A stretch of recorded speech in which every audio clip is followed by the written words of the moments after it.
channel Ngulik Horor.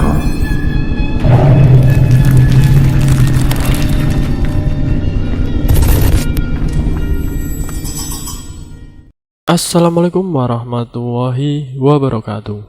Jumpa kembali di channel Ngulik Horor. Channel kami menceritakan tentang kisah-kisah misteri yang mungkin bisa menemani agan-agan dan sista semua ya.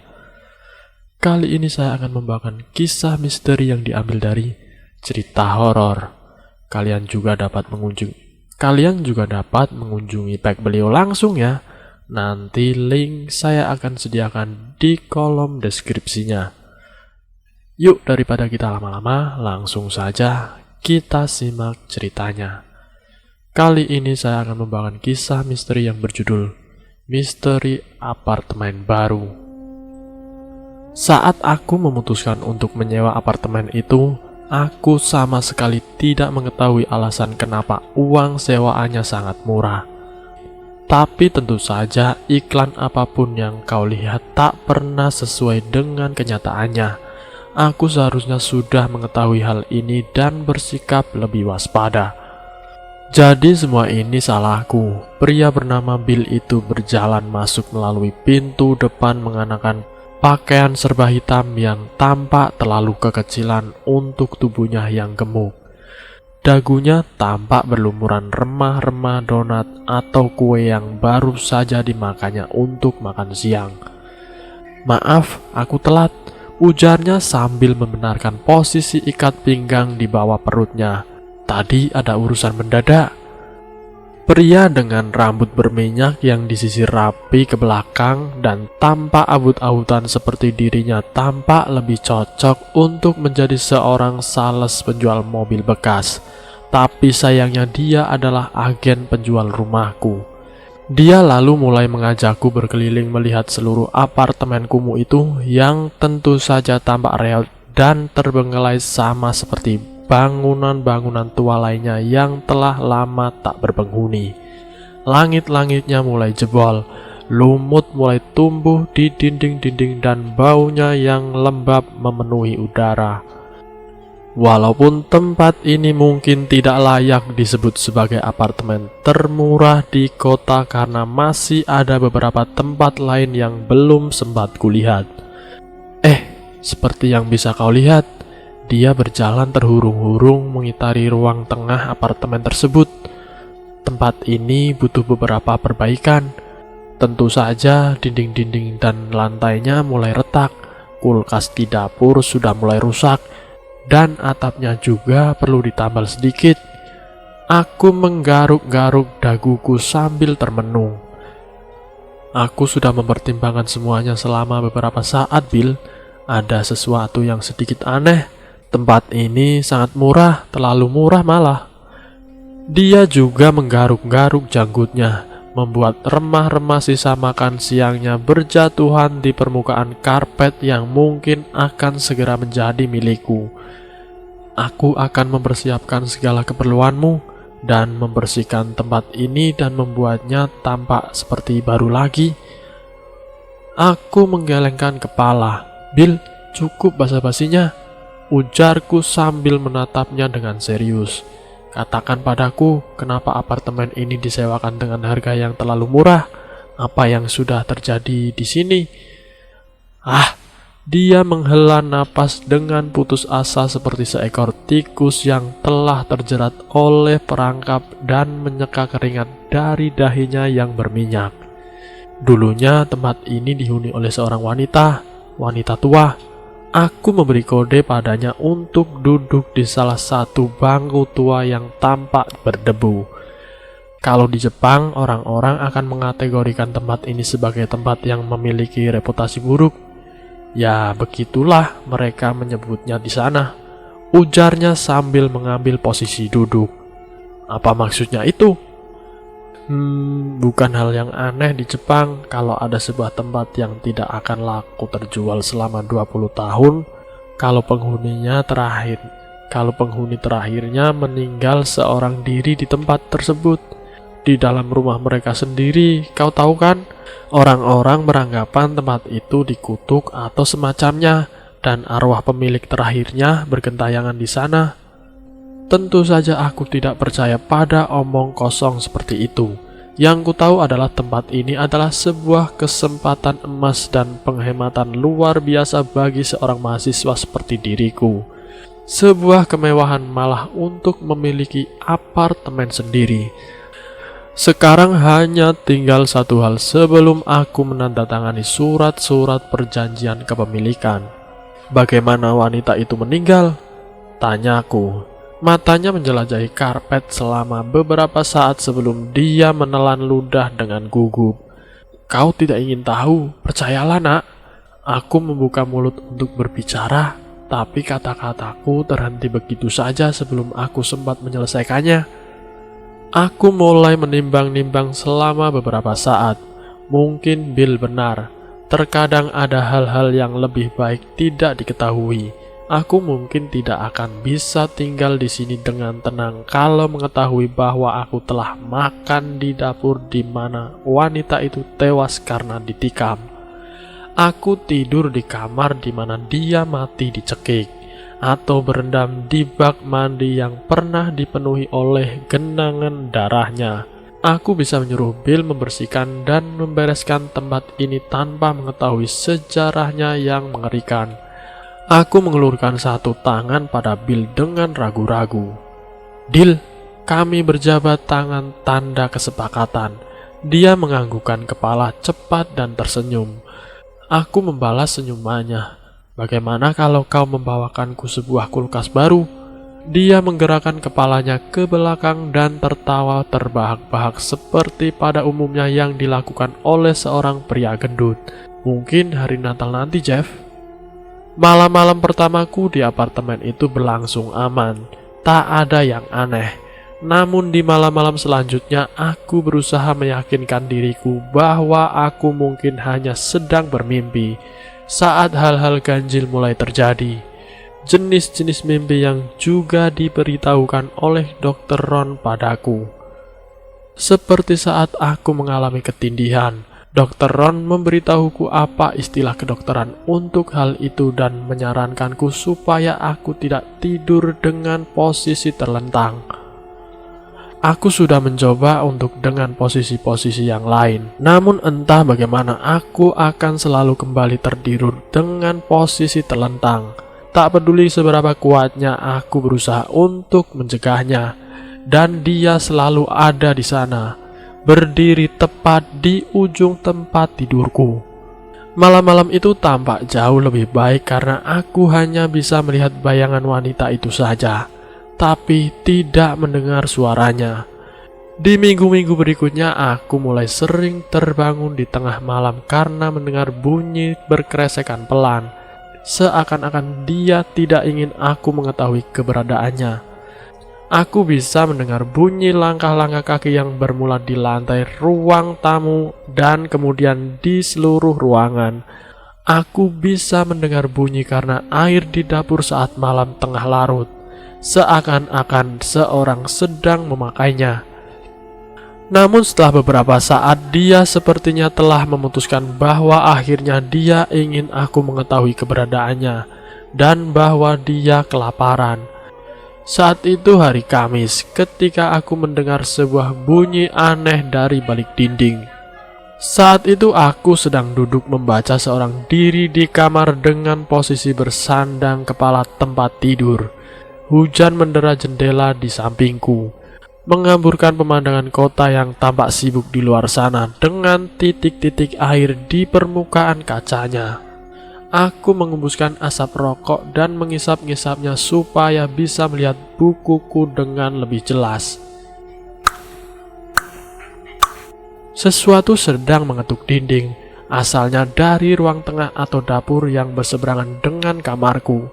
Aku meletakkan bukuku di atas kasur dan menyelinap turun dari tempat tidurku.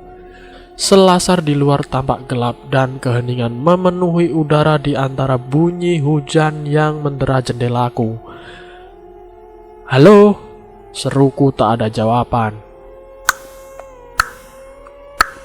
Aku memaksa diriku untuk berjalan ke depan dengan pelan. melewati selasar sampai ke ruang depan yang berbau pengap. Aroma amis menyesakan berdiam di udara. Kilau redup tampak memantul di lantai keramik tua di dapur. Kulkasnya dalam keadaan terbuka, padahal aku yakin telah menutupnya sebelum aku masuk ke dalam kamar tadi. Saat bunyi derah hujan perlahan mulai terdengar samar terbawa angin, aku akhirnya bisa mendengar bunyi air yang mengalir dari keran yang terbuka. Aku berjalan cepat menuju ke dapur. Lantai di bawahku berdiri setiap kali aku melangkah. Aku mematikan keran dan menutup kulkas, lalu mengamatinya selama beberapa saat. Sebuah keraguan mulai memenuhi benakku. Apa mungkin aku yang sudah mulai pelupa? Semua lampu masih dalam keadaan padam. Aku memeriksa seluruh ruang tengah dan dapur. Tak ada yang aneh. Jeff, kau benar-benar ceroboh dan pelupa. Umpatku dalam hati pada diriku sendiri sambil tertawa. Aku harus membeli susu lagi besok pagi karena susu di dalam kulkas mungkin sudah basi. Saat aku kembali masuk ke dalam selasar, telingaku kembali menangkap sebuah bunyi. Dan asalnya tepat dari belakangku. Aku langsung berlari melewati toilet dan ruang kerjaku dan menghambur masuk ke dalam kamar dan melompat ke atas tempat tidurku. Butuh beberapa saat sampai nafasku kembali normal. Bunyi itu berasal dari dalam dinding. Kepalaku terasa berputar-putar karena jantungku yang berdetak tak karuan.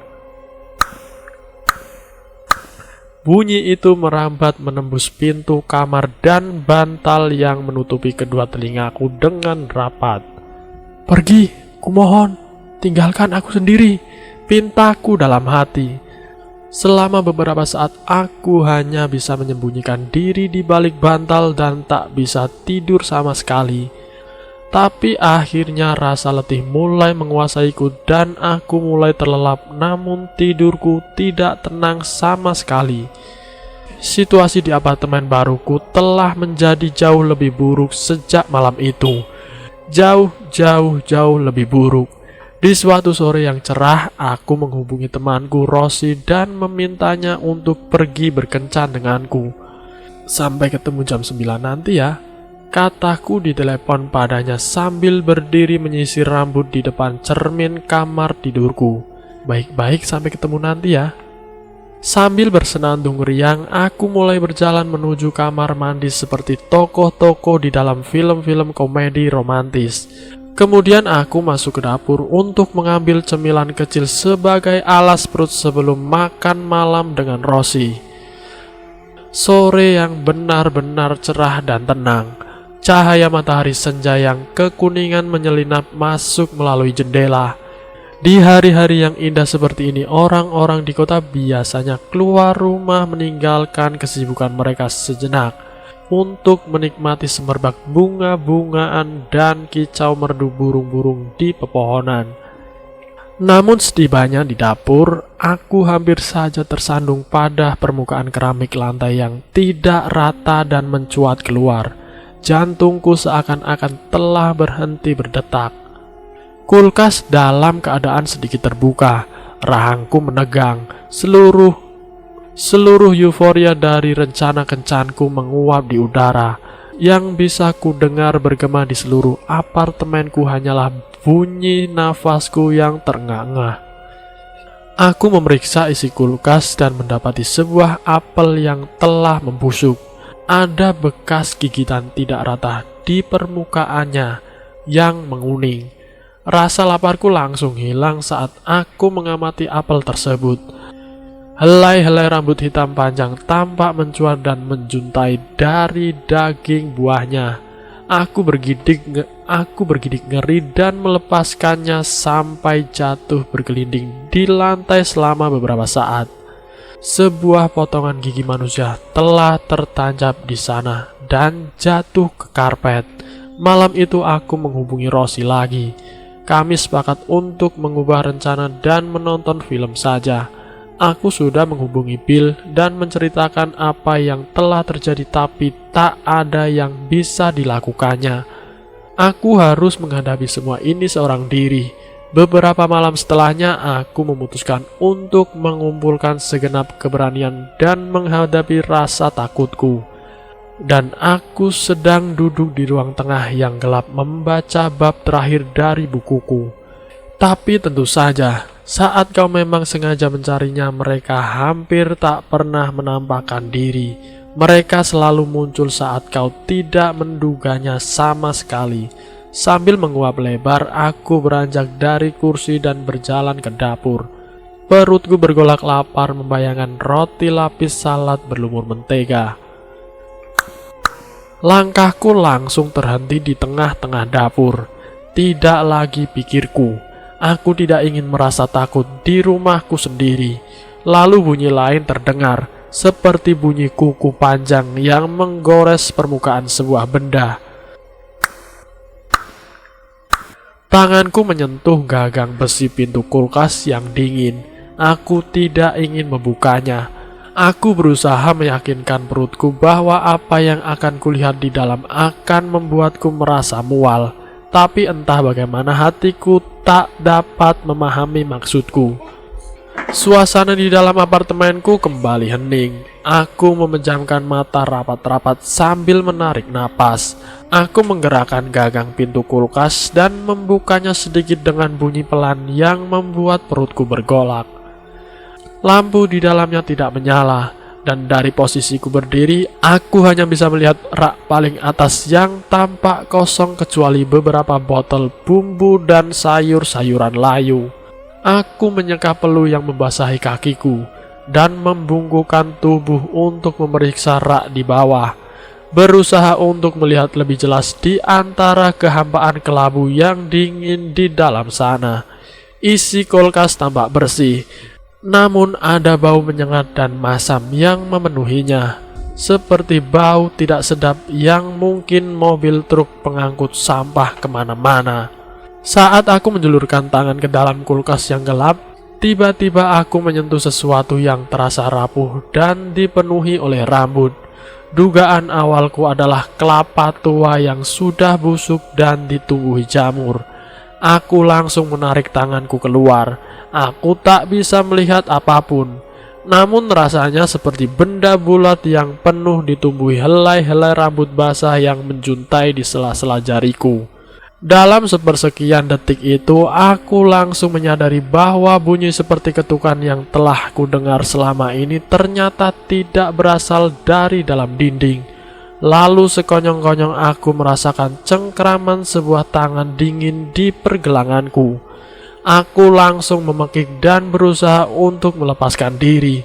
Tubuh wanita tua itu tertekuk dan terlipat pada sendi-sendinya. Satu kaki menekuk ke belakang melewati bahunya, dan kaki satunya menekuk sedemikian rupa di bawah wajahnya. Dia mendongak menatapku dari dalam kulkas. Perlahan tangannya merayap naik di tanganku, menarikku mendekat, seperti seorang akrobatik dengan tubuh super fleksibel yang sedang memanjati sehelai tali. Aku berusaha untuk tidak muntah dan menelan ludah. Beberapa ekor kecoak hidup menyelinap keluar dari dalam mulutnya yang terbuka dan merayap di wajahnya. Giginya bergemeleduk saat dia menyeringai, membuat salah satu dari kecoak-kecoak itu terjepit dan remuk dengan bunyi menjijikan di ruangan kosong di gusinya di mana salah satu giginya telah copot. Belatung merayap keluar dari balik permukaan kulitnya dan jatuh menggeliat-geliat di tanganku yang basah oleh keringat dingin. Cengkraman tangannya yang kaku mengencang pada lenganku, terus menarikku masuk ke dalam kulkas.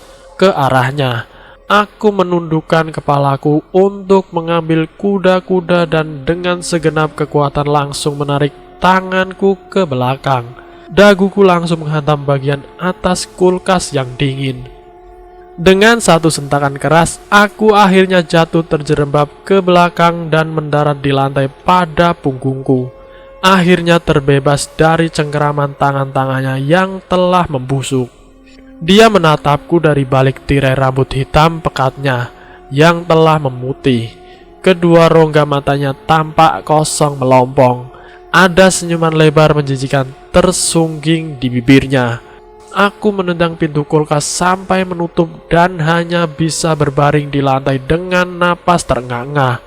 Mulutku terasa masam dan pekat, dan ada sehelai kabel di tanganku yang tanpa sengaja kutarik keluar dari dalam kepalanya.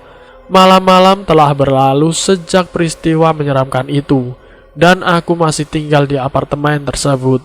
Aku tidak punya pilihan lain. Aku telah menandatangani surat perjanjiannya dan aku tidak punya uang untuk menyewa tempat lain. Aku selalu memastikan bahwa setiap kali aku pergi berkencan dengan Rosie, kami selalu pulang ke apartemennya dan tidak menghabiskan sisa malam di tempatku. Aku tak pernah bisa lagi tidur dengan tenang. Aku juga sudah kehilangan nafsu makanku. Terkadang aku bisa menghabiskan berhari-hari tanpa makan sama sekali. Tubuhku mulai terasa lemas dan tak bertenaga sama sekali. Tapi tidak apa, karena aku memiliki apartemen dengan harga sewa paling murah sedunia. Saat ini yang bisa kulakukan hanyalah memastikan wanita tua itu mendapatkan makanan setiap kali dia kelaparan supaya dia tidak menyelinap keluar dari dalam kulkas dan berkeliaran di seluruh apartemenku. Selain itu memang apalagi yang bisa kulakukan. Oh, kau dengar itu? Waktunya dia makan malam. Pastikan kau tidak membuka kulkas di dapur kalau kau sedang berkunjung kemari. Kalau tidak, tidur nyenyak dan makan kenyang hanya akan tinggal menjadi kenangan indah saja bagimu. Dan selesai. Itulah sedikit pengalaman misteri apartemen baru. Terima kasih sudah mampir di channel kami. Jika kalian tertarik dengan video kami, silahkan tekan tombol like, share, dan komen. Tekan subscribe untuk mengikuti video kami selanjutnya ya. Wassalamualaikum warahmatullahi wabarakatuh.